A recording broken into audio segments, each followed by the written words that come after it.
Open the hood on the UTX to begin install of the plow wiring.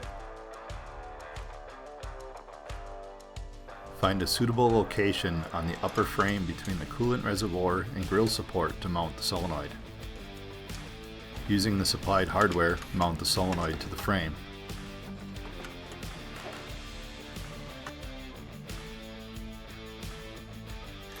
Mount the stud block from the power ground extension kit to the frame between the solenoid and the coolant reservoir. Route the main power ground cable under the coolant reservoir and over to the driver's side near the bracket mounting location. Hook the red cable to one of the large posts on the solenoid. Route the 8-pin connector end of the harness under the upper frame and out near the power ground cable on the driver's side. Mount the control harness bracket to the side plate of the bumper.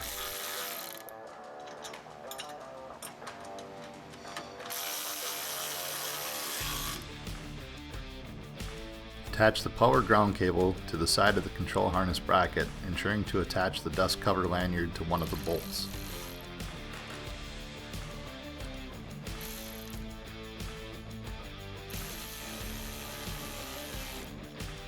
Slide the 8-pin control plug into the control harness bracket until it is fully seated. Align the push beam to the mounting points on the UTX frame and insert the back outside bolt on each side to temporarily hold the push beam in place. Rotate the push beam up to align the upper tabs to the frame tabs. Secure with 2 1/2-inch bolts on each side.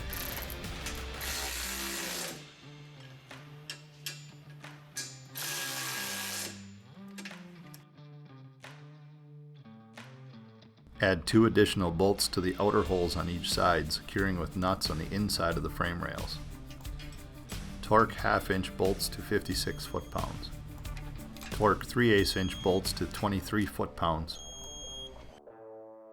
Route the power ground cable extension down the frame rail and into the skid plate area of the UTX.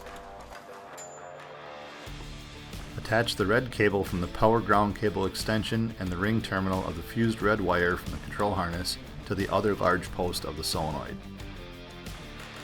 Attach the black cable from the power ground cable extension and the brown wire with the large ring terminal from the control harness to the stud block.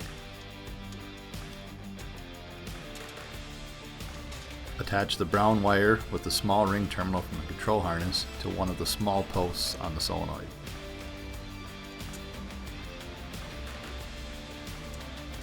Tighten the nuts on the solenoid with a nut driver.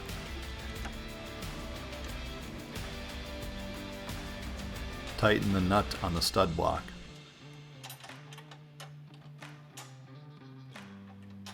Continue routing the power ground cable extension along the frame rail, tucking it in the skid plate and avoiding moving components. Locate one of the access holes into the back side of the battery compartment and route the power ground cable extension into it.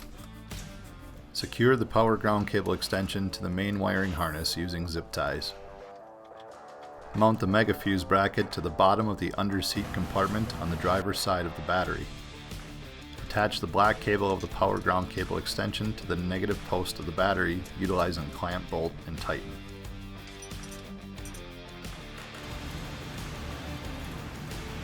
Attach the red cable of the power ground cable extension to one of the posts of the mega fuse.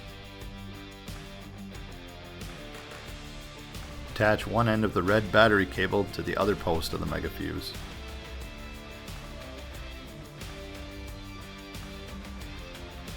Tighten the nuts on the mega fuse. Attach the other end of the red battery cable to the positive post of the battery utilizing the clamp bolt and tighten.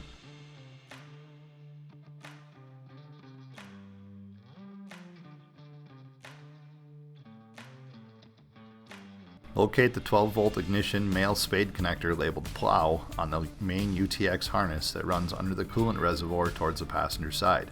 Plug the female spade connector of the black-red wire of the controller harness to this male spade. Clean up the plow wiring by securing with zip ties. Use a 1.5-inch hole saw to cut a hole in the top surface of the dash pocket to route the controller wiring into the cab. Insert the controller bracket into the dash pocket, and using the bracket as a template, drill two 5/16 inch holes through the top of the dash pocket.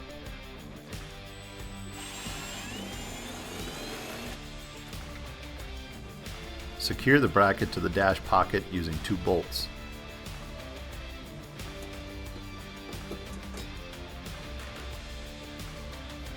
Route the 9-pin Molex plug from the control harness through the previously drilled hole and into the cab.